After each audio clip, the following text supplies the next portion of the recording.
Video में आगे बढ़ने से पहले एक रिक्वेस्ट है, ये हमारे और भी दो चैनल है, इन दोनों का लिंक आपको इस वीडियो के डिस्क्रिप्शन में मिल जाएगा। प्लीज़ ये दोनों चैनल भी सब्सक्राइब कर लेना। यहाँ पर भी डेली मैं आप लोगों के लिए शेयर बाजार से कनेक्टेड वीडियो पोस्ट करता रहता हूँ।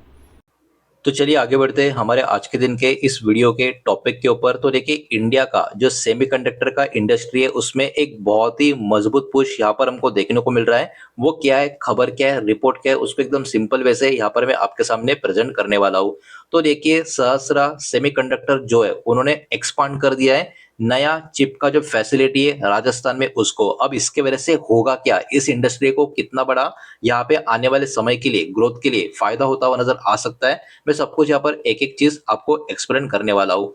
तो देखिए, यहाँ पर सहस्रा सेमीकंडक्टर प्राइवेट लिमिटेड की अगर हम बात करें तो इन्होंने लॉन्च कर लिया है एक नया सेमीकंडक्टर का जो फैसिलिटी है राजस्थान में।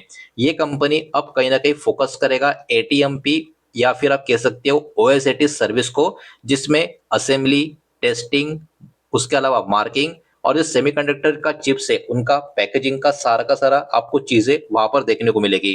तो ये कहीं ना कहीं इंडिया का जो सेमीकंडक्टर का इकोसिस्टम है उसको ग्रो करने के लिए एक बहुत ही बड़ा स्टेप यहाँ पर माना जा रहा है। अब इसके अलावा जो ग्लोबल एक्सपोर्ट के ऊपर फोकस है वो भी यहाँ पर बढ़ता हुआ आपको नजर आएगा, बिकॉज ये जो नया फैसिलिटी है ये कहीं ना कहीं ओवरऑल 150 करोड़ के आसपास का इन्वेस्टमेंट में यहाँ पर बिल्ड होता हुआ हमको देखने को मिल रहा है। इसका जो ओवरऑल साइज है स्क्वायर फीट के हिसाब से 57,000 स्क्वायर फीट का आपको देखने को मिलेगा, और इसमें एडवांस क्लीन रूम इंफ्रास्ट्रक्चर आपको देखने को मिलेंगे। और मोर देन 60% का करंट प्रोडक्शन जो एक्सपोर्ट हो रहा है बहुत सारे कंट्रीज में, जैसे कि अमेरिका, जर्मनी, फ्रांस, उसके अलावा ईस्टर्न यूरोप, चाइना, नेपाल, वो कहीं ना कहीं यहाँ पर होता हुआ आपको देखने को मिलेगा। ओवरऑल एक्सपांशन का प्लान की अगर हम बात करें तो current annual capacity 6 crore unit का यहाँ पर निकल कर आ रहा है, और अगले 2-3 साल में इसका टारगेट 40 से लेके 60 करोड़ यूनिट का एन्युअली निकल कर आएगा। ये वाला अपडेट भी यहाँ पर हमको देखने को मिल रहा है। अब देखिए, अगर आपको लगता होगा या आपको समझ में आ रहा नहीं होगा ये इतना मैटर क्यों करता है, तो देखिए इसका मतलब एकदम सिंपल है कि इंडिया यानी हमारा देश भारत जो है अभी के टाइम सिर्फ और सिर्फ डोमेस्टिक सेमीकंडक्टर चिप का जो डिमांड है उसको सिर्फ अचीव करना है, ऐसा नहीं सोच रहा है। कंपनियां अभी के टाइम एम कर रही है कि इंडिया को कहीं ना कहीं ग्लोबल सेमीकंडक्टर का एक एक्सपोर्ट का हब यहाँ पर बनाया जाए, और उसी की पूरी तैयारी होते हुए हमको यहाँ पर देखने को मिल रही है।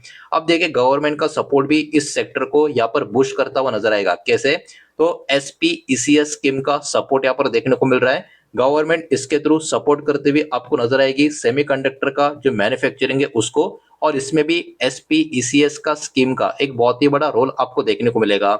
ये जो स्कीम है ये आप देख सकते हो for promotion of manufacturing of electronic components and semiconductor, इनके लिए ही स्पेशल ये स्कीम आपको देखने को मिलेगी। अब इसमें क्या क्या इंपॉर्टेंट चीजें ये ऑफर करता है ये वाला स्कीम, अराउंड 25% का जो फाइनेंशियल इंसेंटिव है जो कैपिटल एक्सपेंडिचर के ऊपर एटीएमपी प्रोजेक्ट्स के लिए जो होगा उनका यहाँ पर 25% का फाइनेंशियल इंसेंटिव का कंपनी को फायदा होगा। उसके अलावा जो इन्वेस्टमेंट का रिस्क है कंपनी का वो भी इसके कारण क्या होगा, कम होगा। तो ये कंपनियों के लिए बेनिफिट वाला स्कीम यहाँ पर आपको जो देखने को मिल रहा है वो भी गवर्नमेंट का सपोर्ट सेक्टर को बूस्ट देने का, बढ़ावा देने का यहाँ पर काम कर रहा है।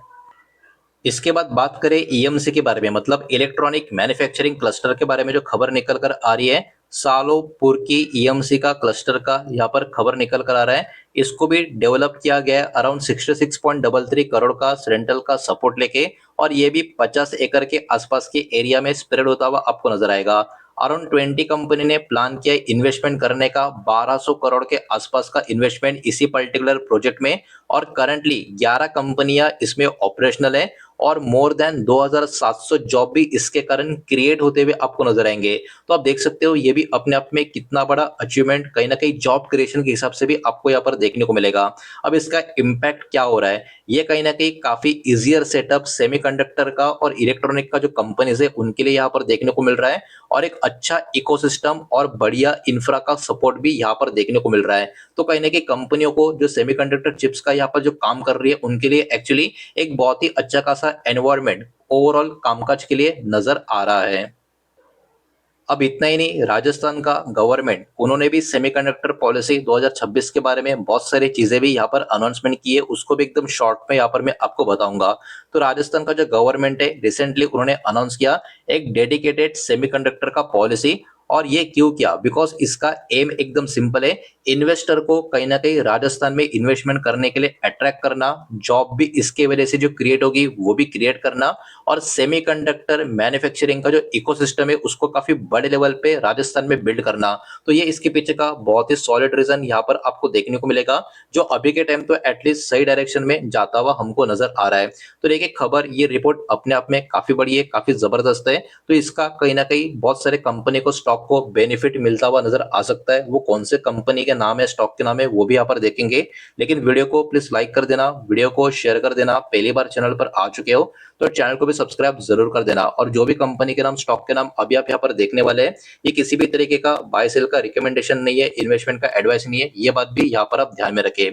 तो ये जो लिस्टेड कंपनीज है वो क्यों मैं आपको दिखा रहा हूँ, बिकॉज इनका कनेक्शन भी इलेक्ट्रॉनिक मैन्युफैक्चरिंग, सेमीकंडक्टर का जो इकोसिस्टम है, ईएमएस कैटेगरी, केबल और इंफ्रास्ट्रक्चर का जो थीम है, इनसे कनेक्टेड आपको देखने को मिलेगा। तो इस खबर से कनेक्टेड पॉसिबल बेनिफिशियरी कंपनियां या स्टॉक के नाम की बात करें तो इसमें Dixon Technology, Amber Enterprises India, Kaynes Technology, Syrma, SGS Technology, उसके बाद सीजी पावर, फिर टाटा एलेक्सी, उसके बाद MosChip Technology, ASM Technologies, Polycab India, KEI Industries, Havells India, इन सारी कंपनियों का नाम यहाँ पर आपको देखने को मिल रहा है, जिनके ऊपर बाजार का भी फोकस यहाँ पर बना रहेगा। तो देखिए ये कंपनी कहीं ना कहीं कनेक्टेड आपको देखने को मिलेगी इलेक्ट्रॉनिक मैन्युफैक्चरिंग से, सेमीकंडक्टर सर्विसेज से, इंडस्ट्रियल इलेक्ट्रॉनिक से, ईएमएस कैटेगरी से, ईवी का इकोसिस्टम से, और डिजिटल इंफ्रा का जो डेवलपमेंट हो रहा है उन सारे चीजों से इन सारे कंपनी का कनेक्शन आपको देखने को मिलेगा। तो इसी वजह से कहीं ना कहीं बाजार का फोकस इन सारी कंपनी के ऊपर, शेयर्स के ऊपर बना रहेगा। इंडस्ट्री का ग्रोथ का अपॉर्चुनिटी की अगर हम बात करें तो इंडिया का सेमीकंडक्टर का जो मार्केट है उसका आउटलुक काफी बड़ा निकल कर आ रहा है। इंडिया का सेमीकंडक्टर का जो मार्केट है कहीं ना कहीं 2030 तक $100 बिलियन के आसपास पहुंच सकता है, ये यहाँ पर मार्केट में एक्सपेक्टेशन लगाया जा रहा है।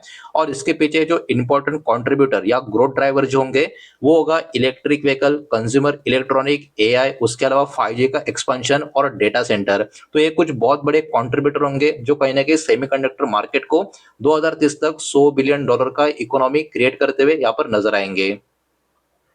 तो अब तक जितना भी डेटा हमने देखा सब कुछ काफी बढ़िया था, सब कुछ काफी जबरदस्त था, लेकिन देखिए कुछ कुछ चैलेंजेस भी यहाँ पर हमको नजर आएंगे। तो बहुत अच्छा गवर्नमेंट का सपोर्ट होने के बावजूद भी इस इंडस्ट्री में भी चैलेंजेस आपको देखने को मिलेंगे। सबसे पहला चैलेंज किसी भी इंडस्ट्री में क्या होता है, इन्वेस्टमेंट का रिक्वायरमेंट। और यहाँ पर इस इंडस्ट्री में हाई इन्वेस्टमेंट का रिक्वायरमेंट, मतलब बहुत ज्यादा इन्वेस्टमेंट का रिक्वायरमेंट लगेगा। बिकॉज सेमीकंडक्टर का जो मैन्युफैक्चरिंग होता है उसके लिए बहुत बड़ा कैपिटल का जरूरत होता है।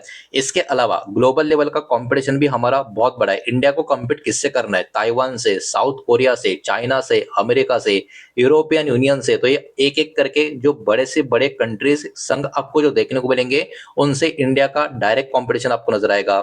इसके साथ साथ सबसे बड़ा चैलेंज तो मुझे ये लगता है कि स्किल टैलेंट का गैप आपको देखने को मिलेगा। बिकॉज मैन्युफैक्चरिंग का स्पेशलिस्ट की बात करें, चिप इंजीनियर्स की बात करें, अभी के टाइम हमारे कंट्री में इस स्किल के लोगों की शॉर्टेज आपको देखने को मिलेगी। सप्लाई चेन का डिपेंडेंसी भी यहाँ पर बहुत बड़ा रोल प्ले करेगा। बिकॉज क्रिटिकल मटेरियल्स की बात करें और क्रिटिकल केमिकल्स की बात करें, ये कहीं ना कहीं हम इंपोर्ट भी करते हैं। तो ये भी अभी के टाइम पे सप्लाई चेन का डिसरप्शन अगर कभी हो गया तो बहुत बड़ा प्रॉब्लम क्रिएट कर सकती है। तो ये भी कहीं ना कहीं चिंता का विषय बना रहेगा। और पॉलिसी और एग्जीक्यूशन का खतरा भी यहाँ पर होगा। वो कैसे?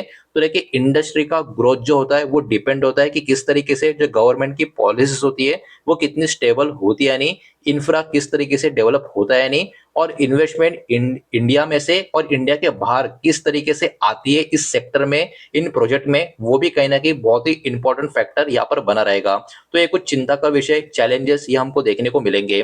लेकिन ओवरऑल इंडिया का जो बड़ा सेमीकंडक्टर का विजन है वो क्या है? लॉन्ग टर्म का गोल इंडिया चाहता है कि कहीं ना कहीं चिप डिजाइन के ऊपर, मतलब इसके अलावा कहीं ना कहीं एक स्ट्रॉन्ग मैन्युफैक्चरिंग डेस्टिनेशन इस तरीके से हम अपने आप को यहाँ से आगे की तरफ लेकर जाए। और इसका मतलब क्या निकल कर आ सकता है कि हमारा एक्सपोर्ट भी इसकी वजह से आने वाले समय में और भी इंक्रीज होता हुआ नजर आ सकता है। इस इंडस्ट्री में बाहर का पैसा आ सकता है, मतलब और भी ज्यादा फॉरेन इन्वेस्टमेंट आ सकता है। अच्छी खासी इलेक्ट्रॉनिक इकोसिस्टम हमारी बिल्ड हो सकती है करंट सिचुएशन से, मतलब और भी बेटर हो सकती है, जॉब भी और क्रिएट हो सकते हैं और ओवरऑल ग्लोबल सप्लाई चेन में हमारी पोजीशन भी इस मूव के कारण काफी मजबूत हो सकती है। तो ओवरऑल खबर, ये रिपोर्ट अपने आप में काफी बड़ी थी, काफी जबरदस्त थी, इसलिए मैंने इसको आपके सामने यहाँ पर प्रेजेंट किया है। लेकिन सारा का सारा डेटा एजुकेशनल और इंफॉर्मेशनल पर्पस के हिसाब से ही है, ये बात भी यहाँ पर आप ध्यान में रखें। किसी भी तरीके का इन्वेस्टमेंट का एडवाइस या स्टॉक का रिकमेंडेशन मैंने आपको दिया नहीं है, ना ही मैं आपको दे रहा हूँ, ये बात भी यहाँ पर आपको पता होनी चाहिए।